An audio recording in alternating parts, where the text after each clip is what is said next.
اس نے سامنے بیٹھے دونوں مردوں کو باری باری دیکھا۔ ایک وہ تھا جو سر جھکائے شکستہ ہارا ہوا سا بیٹھا تھا، جیسے اپنا سب کچھ کھو چکا ہو، اور ایک وہ تھا جس کے چہرے کا تعصف اور دکھ اتنا گہرا اور عیاں تھا، جیسے سب کچھ پا کر بھی کھو دیا ہو، ہار گیا ہو۔ اس کی زندگی کے گزشتہ 15 سال بھاپ کی طرح اڑ گئے ہیں، اور پیچھے بس ایک سفید سی تہ رہ گئی ہو جو سب تمام ہو جانے کا پتہ دیتی ہو۔ وہ ان دونوں چہروں میں اپنا وجود تلاش کر رہی تھی، وہ کسے اپنا کہے اور کسے پرایا، وہ جسے وہ پچھلے 15 سال سے بابا کہتی رہی ہے، یا وہ جو اب اس کے منہ سے بابا کہلوانے کے لیے تڑپ رہا ہے۔ وہ کس کا خون تھی آخر کس کی نسل میں سے تھی جو اسے پالتا رہا تھا؟ وہ یا جو بنا پالے ہی اس کا باپ ہونے کا دعویٰ کر رہا تھا؟ اس کی ماں خاموش تھی، کیونکہ اس کے پاس بولنے کے لیے کچھ نہیں بچا تھا۔ اس نے سب بتا کر جیسے فیصلہ اس پر چھوڑ دیا، اس 15 سال کی بچی پر۔ لیکن کیا اتنا کافی تھا؟ اس کے اندر جو ایک شور تھا، سوالات کا ہجوم تھا، جواب کون دیتا؟ لیکن اس کی ماں ایک ٹھنڈے مجسمے کی طرح بالکل ساکت اور جامد تھی۔ وہ اپنی بیٹی کو کیا بتاتی کہ اسی مرد نے 15 سال قبل بھی اسے ایسے سنگی مجسمے میں ہی بدل دیا تھا؟ اگر باہر بیٹھا وہ دوسرا مرد نہ ہوتا تو؟ اس نے مڑ کر ماں کی طرف دیکھا، جو راکنگ چیئر پہ بیٹھی تھی، لیکن جھول نہیں رہی تھی۔ اس کی ساکت سی پتلیوں میں ہلکا سا ارتعاش پیدا ہوا تھا، اور وہ فرنچ ونڈو سے باہر ان دونوں کو لان کی کرسیوں پہ بیٹھا دیکھ رہی تھی۔ وہ جیسے 15 سال پہلے کے دور میں یا اس سے بھی پہلے کے دور میں داخل ہو رہی تھی۔ علی اور افزا کی شادی ٹھیک ٹھاک قسم کی محبت کے بعد ہوئی تھی، یہ بات سب ہی جانتے تھے۔ وہ دونوں یونیورسٹی فیلوز تھے، اور وہیں ان کی محبت کا آغاز ہوا تھا۔ پہلے وہ محض کلاس فیلوز تھے، پھر اچھے دوست بنے، اور جلد ہی یہ دوستی محبت میں تبدیل ہو گئی تھی۔ پوری یونیورسٹی ان کی محبت کی گواہ تھی۔ علی نے ساری یونیورسٹی کے سامنے، افزا کے سامنے زمین پر گھٹنوں کے بل بیٹھ کر ہاتھ میں پھول تھامے بالکل روایتی انداز سے اپنی محبت کا اظہار کیا تھا۔ افزا اس کی اس حرکت پہ پہلے حیران ہوئی تھی، پھر اس نے بخوشی اس کے ہاتھ سے پھول تھام دیا اور مسکرا دی۔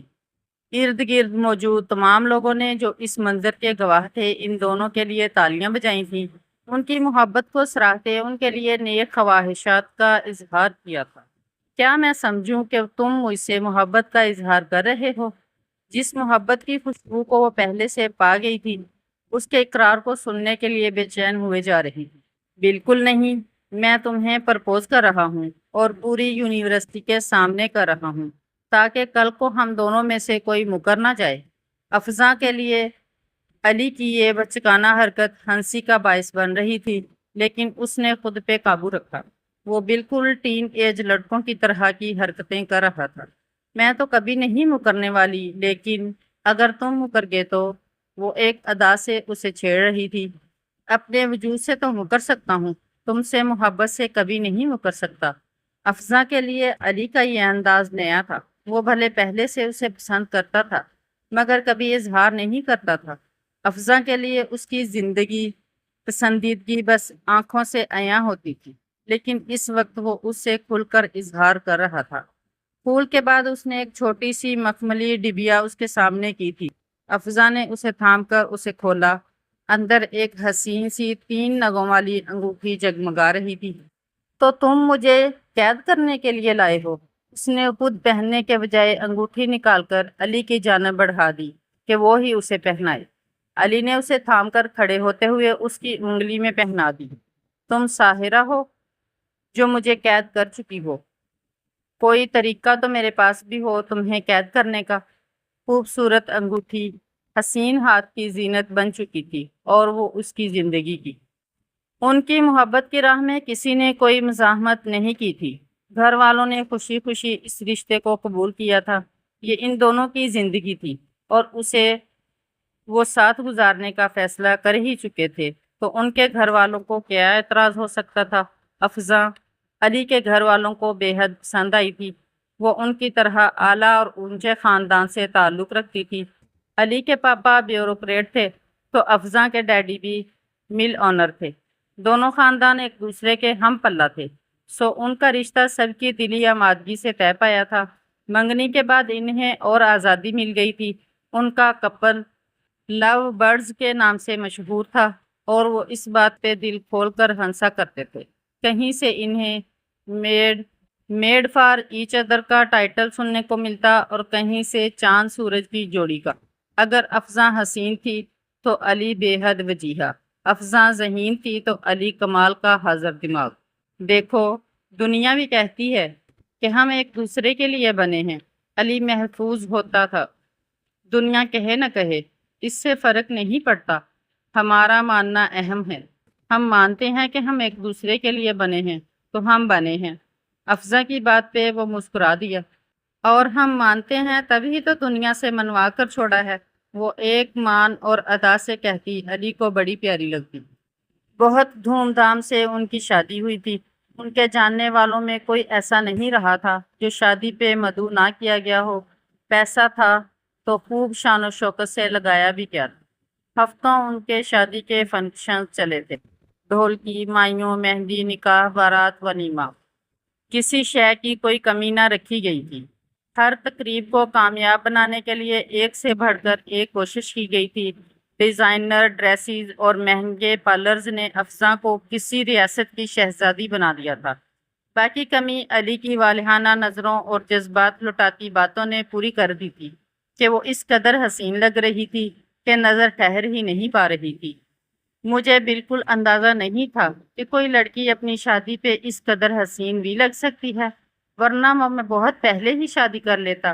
وہ اس کے سامنے بیٹھا اس سے کہہ رہا تھا۔ افزاں کی مہندی سے سجی مخروطی انگلیاں علی کے ہاتھ میں تھیں اور وہ اس کی انگلی میں ہیرے کی نازک سی انگوٹھی پہنا رہا تھا۔ اندازہ تو مجھے بھی نہیں تھا کہ تم جتنا romantic as a boy friend تھے، اس سے کہیں زیادہ ہسبینڈ بن کر رہو گے۔ وہ پہلے اس انگوٹھی پھر علی کو محبت سے دیکھتے ہوئے بولی۔ ابھی تم جانتی ہی کیا ہو؟ اس نے محبت سے اس کے ہاتھ پر بوسہ دیا۔ شادی کے بعد وہ ہنی مون پہ مہینے بھر کے لیے ترکی گئے تھے۔ تم نے کیا مانگا؟ نیلی مسجد کے دروازے سے باہر نکل کر دونوں نے شاپر سے جوتے نکال کر ان شاپر کو واپس ڈبے میں ڈالا تھا۔ وہ علی کے ہمراہ ایک طرف بنی سیڑھیوں پہ جا کر بیٹھ گئی تھی تاکہ اپنے جوگرز کے تسموں کو باندھ سکے۔ میں نے تمہارا ساتھ مانگا ہے، لیکن میں تو تمہارے ساتھ ہی ہوں۔ وہ نہ سمجھی سے مسکرا کر اس کی جانب دیکھنے لگی۔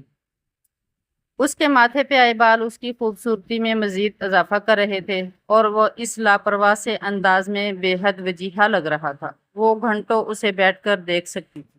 ہاں، ساتھ ہو، مگر میں ہمیشہ کے لیے ساتھ چاہتا ہوں۔ میں چاہتا ہوں کہ موت ہی وہ واحد شے ہو جو ہمیں جدا کرے۔ وہ کتنی دیر علی کو اس بات پہ دیکھتی رہی تھی، جو اب مزے سے تسمے باندھ کر اٹھ کھڑا ہوا تھا۔ دونوں اب مسجد کے آہنی دروازے سے باہر نکل کر پتھروں کی مضبوط روش پہ چل کر ٹرام کی طرف جا رہے تھے۔ تم اسی طرح ہمیشہ مجھے چاہتے رہو گے علی؟ اس کے کان میں سرگوشی کرتے ہوئے پوچھ رہی تھی۔ ہاں، اگر تم ہمیشہ ایسے ہی خوبصورت رہی تو، وہ جواب میں اسے چھیڑ رہا تھا۔ ٹرام کا ٹکٹ لے کر وہ اب اسٹیشن پہ کھڑے اس کے آنے کے منتظر تھے۔ وہاں ان جیسے بہت سے کپلز ہاتھوں میں ہاتھ ڈالے کھڑے تھے، آگے پیچھے گھوم پھر رہے تھے۔ مجھے لگتا تھا کہ میں تمہیں تم سے زیادہ چاہتی ہوں، لیکن اب لگتا ہے کہ میں غلط تھی۔ تم مجھے اس سے بھی کہیں زیادہ چاہتے ہو۔ ٹرام آ چکی تھی، وہ دونوں اس میں سوار ہو چکے تھے۔ شادی کو مہینوں گزرنے کے بعد بھی جیسے ان کا ہنی مون پیریڈ ختم نہیں ہوا تھا، وہ ایسے ہی رومیو جولیٹ بنے لاپرواہی سے گھومتے تھے جیسے شادی سے پہلے گھوما کرتے تھے۔ میں کبھی تمہیں بیوی کے روپ میں نہیں دیکھنا چاہتا، تم ہمیشہ میری محبوبہ ہی رہو گی، وہ پیار سے کہتا تھا۔ لیکن اب میں محبوبہ نہیں، بیوی ہوں، اور ہمیشہ بیوی ہی رہنا چاہتی ہوں، کیونکہ جو حقوق بیویوں کے ہوتے ہیں گرل فرینڈز کے نہیں ہو سکتے۔ بیوی نام سنتے ہی مجھے وحشت ہونے لگتی ہے۔ ایسا لگتا ہے کہ کوئی تھانے دارنی ہو جو ڈنڈا لے کر پیچھے پڑ گئی ہو۔ عجیب بیڑی سی محسوس ہوتی ہے پاؤں میں۔ وہ مصنوعی اداکاری تھی جس نے افزاں کو ہنسا دیا تھا، کیونکہ وہ نہیں جانتی تھی کہ یہی اداکاری جب حقیقت کا روپ دھارے گی تو اسے بہت رلائے گی۔ اور جہاں تک حقوق کی بات ہے مائی ڈیئر، تو جنہوں نے حقوق نہیں دینے ہوتے وہ بیویوں کو بھی نہیں دیتے۔ کچھ تو بیویوں کے حقوق بھی گرل فرینڈز کو دے دیتے ہیں۔ یہ سب تو انسان پہ منحصر ہے۔ وہ اس کی بات سے 100% متفق تھی۔ اس لمحے وہ نہیں جانتی تھی کہ اس کے سامنے کھڑا مرد اس کے ساتھ یہی سب کرنے جا رہا ہے۔ علی کے پاپا نے اپنا اثر و رسوخ استعمال کر کے اسے ایک اعلیٰ عہدے پہ لگوا دیا تھا۔ اس کی پوسٹنگ لاہور ہوئی تھی اور وہ افزاں کو بھی اپنے ساتھ ہی لے جانا چاہتا تھا۔ ابھی جا کر جوائننگ دو، کچھ وقت لگے گا، میں تمہاری یہاں پوسٹنگ کروا دوں گا۔ یوں بھی کراچی اور لاہور میں اتنا فاصلہ ہی کہاں ہے؟ پاپا نے اسے تسلی دی تھی۔ وہ افزاں کو چھوڑ کر قطعاً جانا نہیں چاہتا تھا، لیکن وہ مجبور تھا۔ آپ بھلے میری واپس پوسٹنگ مت کروائیں، لیکن افزاں کا میرے ساتھ جانے کا بندوبست کروا دیں بس۔ اس کے پاپا نے اسے تسلی دی تھی کہ وہ ایسا ہی کریں گے اور بہت جلد کریں گے۔ تم مجھے چھوڑ کر چلے جاؤ گے؟ میں تمہارے بنا کیسے رہوں گی؟ وہ اس کے جانے کا سن کر روحان سی ہو گئی تھی۔ میں جلد پاپا سے کہہ کر تمہیں بلوا لوں گا، بھلے گھر ملے نہ ملے، ہم کسی ریسٹ ہاؤس میں رہ لیں گے، مگر ہم ساتھ ہی رہیں گے۔ بس کچھ دن انتظار کر لو، پھر ہم ساتھ ہوں گے۔ علی نے باپ کی بات مانتے ہوئے چپ چاپ لاہور جا کر جوائننگ دے دی تھی۔ مہینے بعد اسے باپ کے اثر و رسوخ کی ہی بدولت گھر بھی مل گیا تھا اور اس نے جلد ہی افزاں کو اپنے پاس بلا لیا تھا، اور اس ایک مہینے میں بھی وہ کتنے چکر گھر کے لگا چکا تھا۔ دن رات اس سے فون اور میسیجز کے ذریعے رابطے میں تھا۔ اس سے افزاں کو تسلی رہتی تھی کہ وہ اتنا مصروف ہو کر بھی اسے یاد رکھے ہوئے ہے۔ اس ایک مہینے میں مجھے احساس ہو گیا ہے کہ تم میرے لیے ہر رشتے سے زیادہ اہم ہو۔ کوئی مجھے ویسے یاد نہیں تھا جیسے کہ تم۔ کسی کو میں نے اتنا مس نہیں کیا جتنا کہ تمہیں۔ کسی کے لیے میں اتنے گھنٹوں کا سفر طے کر کے نہ آتا کبھی جیسے تمہارے لیے آتا تھا۔ اس ایک مہینے کی دوری نے جیسے انہیں اور قریب کیا تھا۔